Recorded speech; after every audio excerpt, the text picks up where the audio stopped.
Salut tout le monde, allez on est parti pour la reco de cross du 1 étoile de Fontainebleau 2023. Boîte de départ. Hop, on est parti pour sauter les premiers obstacles. Alors du coup en comparaison avec le dernier complet, on va parler de Cronenberg, et ben je trouve que le 1 il est énorme. Voilà. Après Cronenberg j'avais trouvé que c'était très progressif, là je trouve que c'est pas trop le cas. Par contre la déco elle est juste, bah, elle est super belle, c'est vraiment sympa cette saison. On est mi-novembre, donc c'est vraiment sympa. Donc là on a sauté celui qui est à gauche, on passe ici, le terrain il est extra alors qu'il a plu comme pas possible. Pour rappel on sort de tempête et tout ça et le terrain il est juste mais incroyable. Et un obstacle numéro 2, une petite table. Bon voilà, donc faire attention au tracé. Et bon pour l'instant c'est massif. Donc voilà. Donc là on vient de sauter le 2, on passe là. On va passer à côté de cet obstacle, donc les blancs c'est le 3 étoiles. Très bien décoré avec des notes de musique et tout, c'est vraiment super joli comme parcours. Et là on va du coup sur notre obstacle numéro 3. Première impression c'est marrant parce que le 1 est assez costaud. Par contre après je trouve que on descend dans les côtes, c'est plutôt tranquille. Pour l'instant le 2 et le 3 sont voilà, c'est sautant, classique. Rien de bien méchant, un peu de couleur quand même avec toutes les décos, mais vraiment sympa. Donc là on revient du 3 qui est tout là-bas au bout. On revient jusqu'ici et on va affronter le premier gué. Donc exactement le même obstacle qu'à Cronenberg, si ce n'est que celui-là est un peu étroit. Voilà, obstacle avec le gué juste derrière. Un dôme, rien de fou. La déco est quand même super sympa. Ouais, la déco est vraiment superbe, vraiment il y a de la belle déco.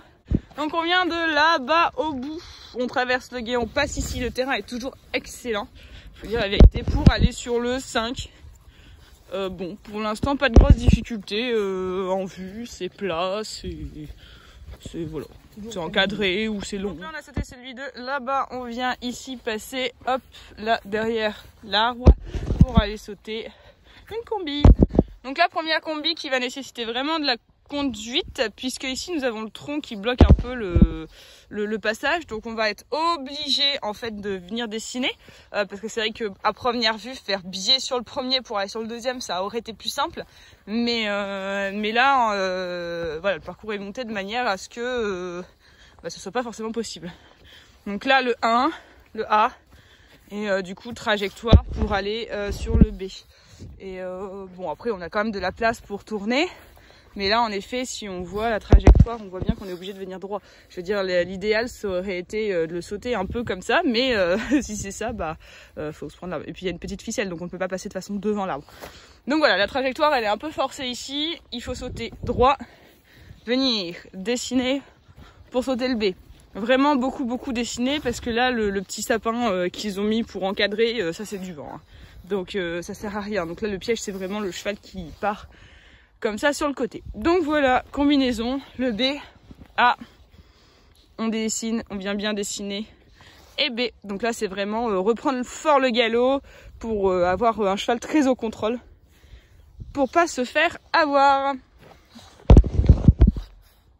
Non on repart pas avec. Et là on est parti dans la forêt. Hop, on revient de la combi, petit passage à ne pas rater, hein. Donc là on fait tout un petit tour dans la forêt, il y a une petite butte et tout ça, gestion du galop, on revient et là un petit peu de direction dans les arbres pour aller sauter un crayon. Encore une fois la déco elle est vraiment super sympa, vraiment très jolie, hyper travaillée. Là on est vraiment fan. Donc là bien reprendre son galop, hop, un petit peu de direction pour aller sauter le 7. Donc là on saute celui-là et après on voit pas trop à la caméra mais c'est vrai que ça fait des petites bosses, des petits dénivelés. Voilà, sur un petit chemin. Hop, donc à mon avis ça va bouger un petit peu à la réception. On continue et on reprend le chemin. Un petit peu plus sableux, un peu plus facile. Le terrain est toujours incroyable. Je suis scotché de la qualité. Donc on revient par le petit chemin qu'on voit là. Et on saute à gauche. L'obstacle numéro 8. Donc brèche, un peu directionnelle. Donc on est parti, je pense que ça ne se voit pas, mais là on est parti sur une montée. Donc on revient de cet obstacle là et on monte, on monte. Ça monte lentement mais sûrement. Donc là, attention de faire respirer les chevaux surtout. Donc là on finit la montée, petite descente, petite montée. Et là du coup je suppose qu'on doit hop, passer ici entre les deux arbres pour diriger, pour aller sauter celui-ci. Donc voilà, on vient de là-bas, la petite montée ici, on pilote. Et on vient sauter celui-là, très très ouvert sur l'extérieur encore une fois. Donc et toujours les obstacles très décorés, vraiment très très jolis. Donc là on vient de là-bas au bout, donc la grosse partie au galop. Avec ici un petit passage cette fois-ci, ils ont mis des ballots de paille. C'est bien pour mes genoux au cas où j'ai un problème de direction. Alors correction, contrebas d'hommes, et je n'avais pas vu, les fanions sont barrés. De là où j'étais, je les vois pas. Donc quand c'est barré, ça veut dire que c'est une option. Donc alors, on n'a pas encore eu les plans. Mais je suppose que la pointe étant plus compliquée à aborder, je suppose que c'est celui-là. Donc en fait là l'option c'est soit on fait contrebas d'homme, fossé, on tourne ici et on vient faire un D du coup la pointe, soit on fait contrebas d'homme et directement la pointe. Donc nous on va jouer pour le tout, on va passer sur la pointe directement. Ça nous permettra d'éviter de perdre du temps et puis je pars du principe qu'on est là pour se tester. Donc voilà, si jamais ça passe pas, et bien ça passe pas. On travaillera ça. Donc ici, moi, je vais venir pour sauter, hop, le contrebas comme ça. Donc le contrebas, il fait tout ça. Pour sauter ici, pour venir, hop, à mon sens, dessiner comme ça, venir vraiment sauter celui-là sur la gauche, pour pouvoir ensuite aborder du coup la pointe. À mon sens, j'ai jamais fait de combi aussi compliqué en concours. Je pense en avoir déjà fait à l'entraînement, mais pas en compétition. Donc là, ce sera l'occasion du coup de nous tester. Donc là, vraie difficulté pour du nettoyage. C'est la première fois que je vois ça. Cette pointe, je la trouve vraiment hyper méchante, dans le sens où vraiment, elle est pas du tout encadrée, il n'y a rien du tout. Et puis elle est à sauter, on peut pas la sauter droite, quoi. C'est-à-dire qu'on est vraiment comme ça. Donc vraiment la reine extérieure et la jambe extérieure très serrée pour éviter la dérobade. Mais bon, on va se la tenter, hein. On est là pour ça. Donc là, on revient de là-bas et on va sauter du coup le 11. Bon, pas grand chose, hein. Bon, juste la coloration des troncs, une espèce de table là avec des troncs de différentes couleurs. Bon, rien de fou. Donc là on revient de la grosse table et on doit aller sauter du coup la maison là-bas avec des tables. Ouais, il y a beaucoup de directions, donc là on peut faire deux choses. Soit on passe derrière comme ça, on perd du temps, on casse son galop, soit on passe ici comme ça et on vient de sauter un petit peu dans le tournant. Les deux sont possibles. Tout est une question de gestion de chrono. Bon, pas trop de surprise qu'on commence à avoir des choses un peu larges à sauter parce que depuis le début, c'est beaucoup de directions. Beaucoup de choses qui vont fatiguer un petit peu les chevaux. Et là, du coup, on vient un peu jouer sur le mental des chevaux quand même, hein. Donc, on vient par ici et on vient sauter, hop, la maison. Et après, je sais pas où on va, mais on va bien trouver. Donc là, on revient de la table qui est là-bas. On dessine ici, petite montée, petite descente pour aller sauter ce qui semble être un coffre. Ici, hop. Encore une fois, un petit peu de direction, mais rien de bien méchant. Donc là, on revient de par ici. On vient ici, hop.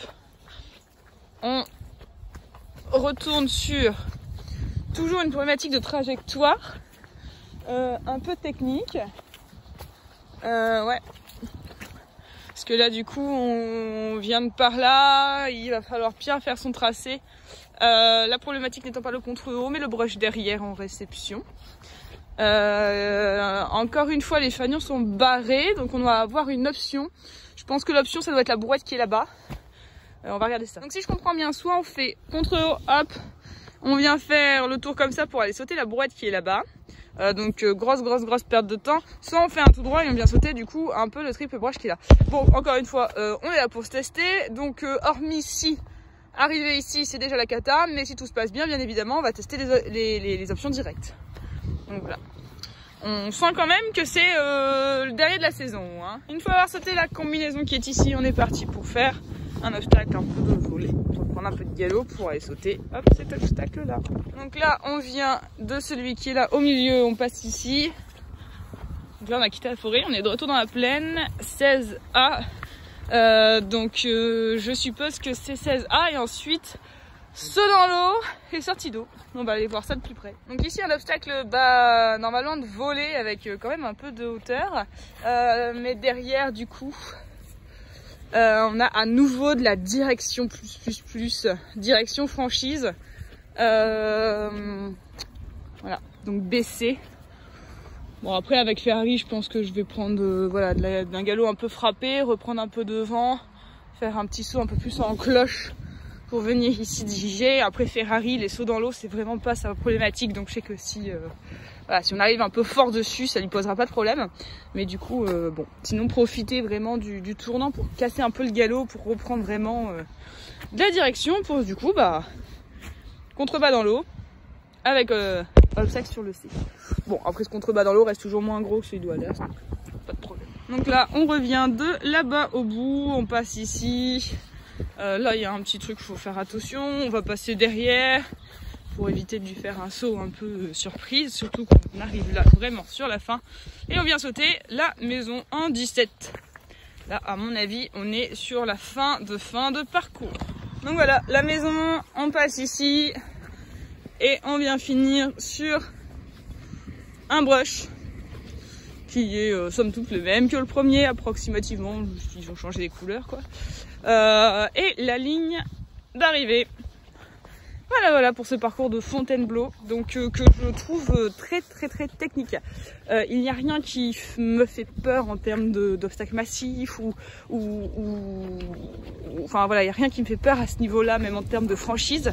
Voilà, ce qui m'inquiète le plus, c'est véritablement, tout simplement la technique. Hein.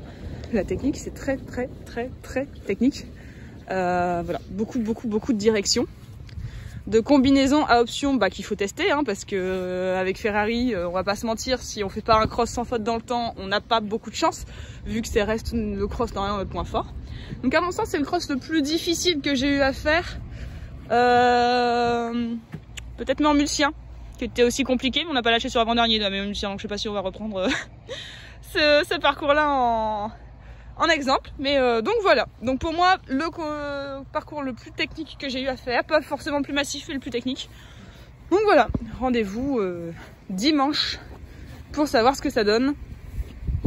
En résultat, si la combox fonctionne, on aura le parcours fait en situation réelle sur ces Ferrari.